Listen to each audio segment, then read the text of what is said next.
Hey guys, Elite Series Pro Matt Arey here, and I want to give you a couple quick tips on fishing fast rising water. We've all seen this on our local lakes and rivers, and especially in the springtime when you get a lot of those heavy spring rains. The water's on the rise, and I'm talking about a quick rise, like when it comes up 2 or 3 feet overnight on some of these places.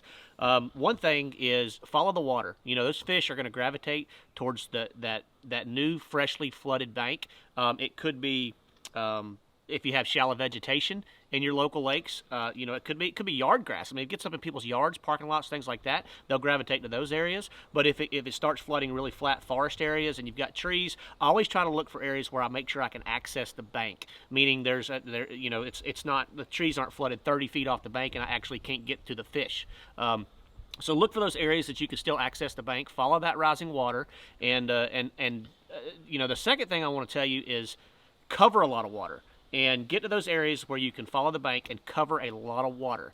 I'm gonna show you 3 setups, three key baits that I like to use in fast rising water situations. And then sometimes I'll slow down, but these are all 3 reaction baits. The first one, guys, is a spinnerbait. All right, a spinnerbait. Number one, when you get fast rising water, especially in the springtime, typically it comes with some color to it. Okay, so a spinnerbait is a great weapon to cover a lot of water and try to relocate where those fish have repositioned.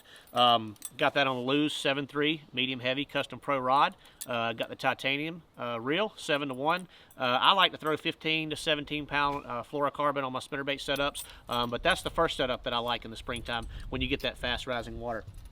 The second, good old Squarebill. Again, chartreuse and blacks, reds, things like that, because typically you're dealing with stained water, so keep that in mind. Similar setup here, but still throwing it on a Lew's Custom Pro rod with the titanium reel, 7-to-1 gear ratio, and I'm throwing that Squarebill typically on 15 to 17 pound line. Last but not least is the old vibrating jig. Guys, white or green pumpkin for me in the springtime. I keep it pretty simple, but there again, cover a lot of water. You can see this one. I've got this one on braid. If you're dealing with a lot of shallow vegetation, things like that, I like the braid so you can snap it loose a little bit easier.